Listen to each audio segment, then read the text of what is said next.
이재명 후보의 공직선거법 위반 혐의 상고심이 오는 5월 1일 오후 3시에 선고된다는 속보가 들어왔습니다. 네, 지금 이제 시점이 내일 모레입니다. 이틀 남았는데요. 앞서서 이제 대법원에서 전원 합의로 이게 심리를 하고 있는 사안인데 속도를 내면서 내일 모레인 5월 1일 오후 3시에 선고 기일을 지정했다라는 내용이 들어왔습니다. 5월 1일은 근로자의 날이기도 한데요. 5월 1일 오후 3시, 대단히 빨리 선고되는 거 아닌가요? 그렇죠. 사실 이제 4월 22일 날 배당을 했거든요. 그러면서 그날 이제 전원 합의체 회부를 했고요. 당일 심리를 했죠. 그다음에 이틀 후에 심리를 했지 않습니까? 근데 그 이후에 이제 심리가 어떻게 이루어졌는지 모르겠어요. 그러면 4월 22일 날 배당을 하고 회부를 했다고 한다면 지금 거의 한 9일 만에 이제 선고가 이루어진다고 이렇게 볼 수밖에 없거든요. 10일도 안 되는 그런 짧은 시간에 이렇게 선거가 이루어지는 경우는 아마 대한민국 역사상 뭐 대법원뿐만 아니라 뭐 1심, 2심 뭐 다 합쳐도 이것은 굉장히 이례적이다 이렇게 볼 수 있을 것 같아요. 그래서 이거 유죄, 무죄와 관련해서 이렇게 선고를 빨리 하는 것이 그 이유는 뭘까? 그건 우리가 여러 가지 이제 방송에서 얘기했지 않습니까? 이건 어떻게 보면 야당의 지금 대통령 후보가 된 이재명 후보와 관련되기 때문에 대선에 있어서 어떤 논란성 그리고 대통령이 되고 나서 만약에 대법에서 선고가 유죄 선고랄지 그래 났을 때 어떤 문제점 더불어 또 대통령 되고 나서 헌법 84조와 관련해서 소추가 중단된다고 했는데 결과적으로 이 소추에는 기소와 재판이 같이 포함되느냐 아니면 재판은 포함되지 않느냐 재판이 포함된다면 중단이 되겠죠. 그래서 아마 대법원에서 굉장히 신속하게 결정을 내린다고 보는데 우리가 보통 예상하기에 뭐 6월 3일 대선 전 아니면 5월 11일 뭐 등록 전 그런 얘기를 했는데 너무나 빨리 5월 1일 나온 것 같아요. 이건 제가 볼 때는 한 두 가지 정도 생각할 수 있는데 첫 번째는 이재명 후보 입장에서 유리하게 생각하면 이건 항소심의 재판을 바꿀 필요가 없을 정도로 대법원에서 결정을 했다 이렇게 볼 수도 있고요. 그렇지 않으면 만약에 파기환송이 된다고 한다면 대법원 심리 자체는 서면 심리거든요. 그러니까 서면을 검토하면 어느 정도 시간을 두고 검토하면 결과를 낼 수 있는 사안이거든요. 그러니까 이거 자체가 벌써 지금 12명의 이제 대법관, 그러니까 대법원장 포함해서 심리를 하기 때문에 결론을 빨리 낼 수 있었다 이렇게 보고요. 유죄 무죄의 여부 자체는 가장 큰 쟁점은 그거거든요. 이게 백현동 관련해서 용도 변경 관련해서 마찬가지고, 그 다음에 또 뭐 아느냐 모르냐 그와 관련해서도 마찬가지죠. 그러니까 행위냐 인식이냐 거기에 대해서 대법원에서 좀 어떻게 보면 간단하게 보고 어떤 발언 자체를 행위를 볼 수 있느냐 뭐 김문기 씨 모른다는 거 백현동 용도 변경한 거 이걸 행위로 보냐 인식을 보느냐 이제 그거를 쟁점으로 간단해서 판단을 한다고 한다면 그건 사실은 결론 내리기는 뭐 어렵지 않다 이렇게 보는데 뭐 정말 한 10일 내로 결론이 나서 저도 깜짝 놀랐습니다. 속보 내용을 한 번 더 정리해 드리겠습니다. 이재명 후보의 공직선거법 위반 혐의 상고심, 그러니까 최종심이죠. 5월 1일 오후 3시에 선고된다고 합니다. 대법원 전원합의체가 회부된 지 일주일 만에 상고심 선고가 되는 것인데요. 지난 22일에 전원합의체 회부가 됐죠. 6월 3일 대선 전에 선고가 될 것인지 여부에 관심이 집중됐었는데 상당히 빠른 5월 1일 오후 3시에 선고된다고 합니다. 대선 후보 등록 마감일이 이제 5월 11일인데 그 이전에 이제 결론이 나게 되는 거고요. 공식 선거 운동은 5월 12일입니다. 지금 대법원에서 어쨌든 결정은 다수결로 이루어지지 않습니까? 그러면 이미 다수결에서 정해졌다라고 볼 수 있는 건가요? 선고일이 잡혔다는 5월 1일 선고일정이 잡혔다는 것은 이제 심리가 끝났다는 얘기를 들을 수밖에 없죠. 그런데 아마 결정까지 다 됐으니까 우리가 이제 보통 항소심이나 뭐 1심 그런 경우에는 변론 종결하고 선고에까지의 어떤 시간을 두고 그 사이에 결정을 하는 거거든요. 그런데 아마 이미 전원 합의체에서 결정을 이미 났을 가능성이 크다. 그래서 일반 1심과 항소심은 다르기 때문에 예. 그래서 결론이 났기 때문에 어떻게 보면 선고일자를 잡았다. 예. 그러면 사실은 파기환송이냐 아니면 무죄 확정이냐 이 부분은 이미 결론이 난 상태다 이렇게 보입니다. 네. 예. 지금까지 이제 그 과정을 좀 정리를 해드리면은 4월 22일에 이제 사건을 전원 합의체 회부를 하자마자 그리고 첫 합의기일을 열었고 그리고 이틀 있다가 24일에 두 번째 합의기일을 진행을 하고 그리고 5월 1일에 이제 선고입니다. 이게 굉장히 지금 결국은 이례적이다. 아까 언급하신 것처럼 9일 만에 지금 선고일이 잡혔다라는 것. 이 부분에 대해서 조금 의미를 어떤 것을 좀 생각을 할 수 있을까요? 근데 저거 자체가 이제 대법원장이 혼자 결정할 수 있는 것은 아니에요. 네. 그래서 회부되고 그러니까 배당이 되고 전원합의체 회부되고 심리를 하고 그러면 전원합의체 회부하고 배당을 할 때는 이미 어느 정도 어느 선을 마지노선으로 해서 우리가 대법관들이 모여서 결과를 내자 예. 이거에 대해서 어느 정도 협의와 동의가 있었을 걸로 보입니다. 네. 그러면 지금 알려진 것은 배당하고 전원체 회부한 그날 심리했다는 거고 예. 이틀 후에 심리를 한 거잖아요. 그래서 일주일에 한두 번 심리할 것이 아니냐 그런 예상을 했는데 지금 그 이후에는 심리한다는 그게 없어요. 그러면 결과적으로 따져보면 이미 22일부터 배당하기 전에 예. 검찰에서 상고를 했잖아요. 그럼 상고 이유서 쓰고 기록 접수 통지 받고 20일 이내에 예. 검찰이 이제 상고 이유서를 내는데 이미 상고장이 접수된 때로부터 기록은 이미 심리에 들어갔다. 그러니까 개별적으로 대법관들이 이미 기록을 다 살펴봤다.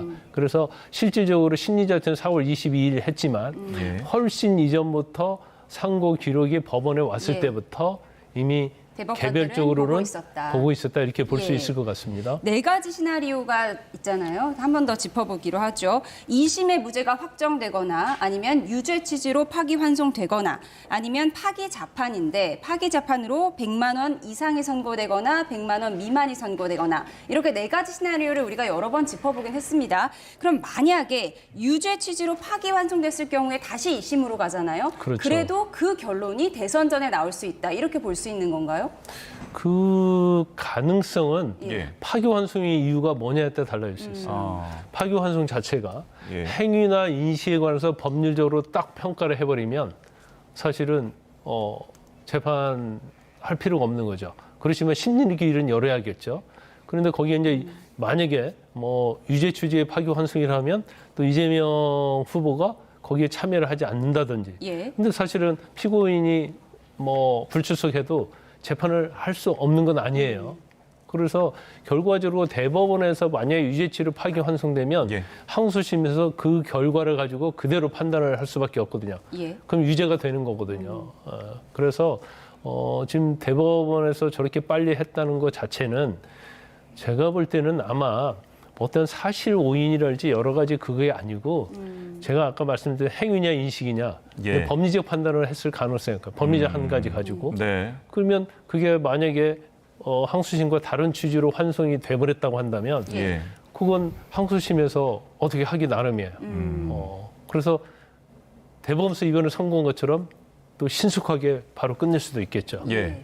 판단의 이제 주요점에 대해서 좀 짚어주셨는데 다시 한번 이재명 후보의 이 공직선거법 사건과 관련된 대법원의 일정을 조금 다시 정리를 해드리겠습니다. 예. 4월 22일에 대법원에서 선거법 위반 사건 상고심을 제2부에 배당을 했다가 당일에 전원 합의체가 회부가 됐고요. 오후 2시에 첫 합의기일을 진행을 했습니다. 예. 그리고 4월 24일에 2차 합의기일을 진행하고 오늘 선고기일을 지정을 해서 조금 전에 저희가 속보로 전해드렸고요. 당시에 사흘 사이에 두 번의 심리기일, 합의기일이 열렸다는 점이 상당히 이례적이다 이런 평가도 나오기도 했는데요. 다시 한번 전해드리면 4월 20일, 지난 22일 오후 2시에 첫 합의기일을 진행했고요. 노태학 중앙선관위원장은 회피 신청을 했고 바로 인용이 됐습니다. 그리고 이틀 뒤인 24일에 2차 합의기일을 진행하면서 쟁점 부분을 정리를 했고요. 4월 29일 오늘 선고기일이 지정됐습니다. 종료됐고 5월 1일 모레 상고심이 선고될 예정입니다. 최종심이 5월 1일에 선고될 예정이고요.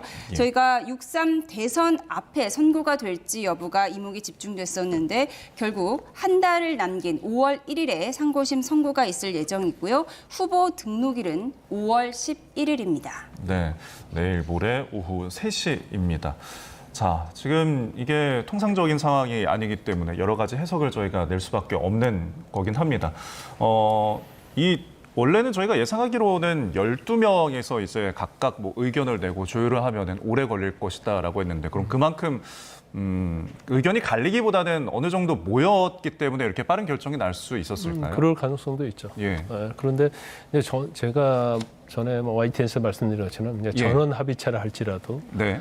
사실은 이 사건 자체는 이제 서면 심리를 하잖아요. 대법원은. 네. 그렇기 때문에 어떠한 기록 자체를 배당을 미리 해주고 사전 검토를 하게 한 경우에 그러면 뭐 법관들마다 이제 생각이 있을 거 아닙니까? 예. 그리고 아마 방금 앵커께서 지적하신 대로 법관들 사이에서 이견이 없을 수도 있다는 거죠. 이견이 굉장히 거의 없어서 일치된 또 의견이 있을 수 있어요. 네. 그러면 그래서 이렇게 빨리 되는 거고. 왜냐하면 이것이 사실은 이제 파기 환송될 정도의 어떤 의견이 대립이 됐다랄지. 그러니까 뭐 유죄, 무죄에 대해서 상당히 대립된 의견이 있었다고 한다면 계속적으로 좀 끌고 갔겠죠. 그런데 어느 정도 일치된 의견이 제가 볼 때는 협의가 됐다. 그래서 신속하게 지금 기일을 잡았다 이렇게 볼 수 있고 선고 원래 2심 선고가 3월 26일 있었잖아요. 네. 그럼 3개월이란 633 따져보니 6월 26일이다. 그러니까 아무리 빨리 나와도 6월 26일 이전에 나오기는 쉽지 않다 했는데 네. 결과적으로 굉장히 속도를 빨리 하니까 6월 3일 대선 선고 전에 할 것이다 했다가 또 5월 11일 후보자 등록 전까지 나올 것이다 했는데 이렇게 빨리 나올 줄은 사실은 예상하기는 굉장히 어려웠죠. 그렇습니다. 계속해서 속보를 전해드리고 있습니다. 대법원이 민주당 이재명 대선 후보의 선거법 위반 사건을 모레인 다음 달 1일, 5월 1일에 선고하기로 했습니다. 네, 관련해서 사회부 취재기자 연결해서 내용 알아보겠습니다. 김영수 기자 자세한 소식 전해주시죠. 네, 대법원이 조금 전에 기자들에게 공지를 했습니다. 민주당 이재명 후보의 선거법 위반 사건 오는 다음 달 1일이죠. 모레 선고하기로 했다고 밝혔습니다. 지난 22일 대법원은 선거법 위반 사건을 2부에 배당을 했고요. 이후 곧바로 전원 합의체로 넘겼습니다. 그날 오후 2시엔 첫 합의 기일이 진행됐었죠. 그리고 또 이틀 뒤에 2차 합의 기일도 이루어졌습니다. 이런 과정들의 조희대 대법원장의 의지가 반영됐다는 분석과 해석이 많았습니다. 선거법 위반 사건인 만큼 조금 더 빨리 심리를 진행하고 결론을 내겠다는 의지가 있었던 걸로 읽혔죠. 그런데 오늘 선고 기일이 지정이 됐습니다. 말씀드린 것처럼 다음 달 1일입니다. 모레 이재명 후보에 대한 선거법 위반 사건 선고가 진행이 됩니다. 쟁점 간단히 설명드리겠습니다. 이 후보는 2021년 대선 후보일 때 방송에 출연해서 고 김문기 전 개발 1처장을 모른다고 발언하고 국정감사장에서는 백현동 부지 용도 변경 과정에 국토교통부의 협박이 있었다는 취지로 말해서 허위 사실을 공표한 혐의로 재판에 넘겨졌습니다. 1심에서는 징역 1년에 집행유예 2년이 나왔습니다. 1심 재판부는 이 후보가 골프를 함께 치지 않았다고 말한 골프 발언 그리고 백현동 관련 발언 모두 유죄로 인정했습니다. 하지만 2심에서 뒤집혔습니다. 2심 재판부는 모두 무죄로 판단했습니다. 당시 법원은 김 전 처장 관련 발언은 행위가 아닌 인식에 관한 발언이라서 허위 사실 공표로 처벌할 수 없다고 봤습니다. 또 백현동 발언 같은 경우에는 공공기관 이전 특별법의 의무 조항으로 인한 법률상 요구에 따라 했다는 발언은 전체적으로 의견 표명에 해당한다며 허위로 볼 수 없다 이렇게 평가했습니다. 다시 한번 전해드리겠습니다. 이재명 후보에 대한 선거법 위반 사건 상고심 결과가 오는 이틀 뒤 5월 1일 결정이 납니다. 이재명 지난 22일 대법원이 선거법 위반 사건을 2부에 배당을 했었고요. 곧바로 전원 합의체로 넘겼습니다. 그날 오후 2시엔 첫 합의 기일이 진행이 됐고요. 이틀 뒤에 바로 합의 기일이 한 번 더 진행됐습니다. 이런 과정에 조희대 대법원장의 의지가 반영됐다는 분석과 해석이 많이 나왔었습니다. 오늘 선고 일자가 공개됐습니다. 오는 5월 1일 모레입니다. 모레 이재명 후보에 대한 선거법 위반 사건 상고심 결과가 나올 예정입니다. 지금까지 사회부에서 전해드렸습니다. 기자, 지금 이재명 후보는 대장동 재판에 출석해 있는 상황이죠? 네, 그렇습니다. 오늘 대장동 관련 사건 재판이 오전부터 열리고 있었고요. 지금도 계속해서 재판이 진행 중인데 이재명 후보죠. 이재명 후보가 재판에 출석할 때마다 저희 취재진이 가서 정치적인 현안을 묻거나 또 사건 관련, 재판 관련 얘기를 묻곤 하는데 오늘도 질문을 했습니다. 질문했는데 이 후보는 아무런 답변을 하지 않았습니다. 김영수 기자에게 들어봤습니다. 다시 한번 전해드립니다. 이재명 전 대표의 선거법 위반 상고심 오는 5월 1일 오후 3시에 선고될 거라는 속보를 김영수 기자와 함께 들어봤습니다. 김 기자 수고하셨습니다.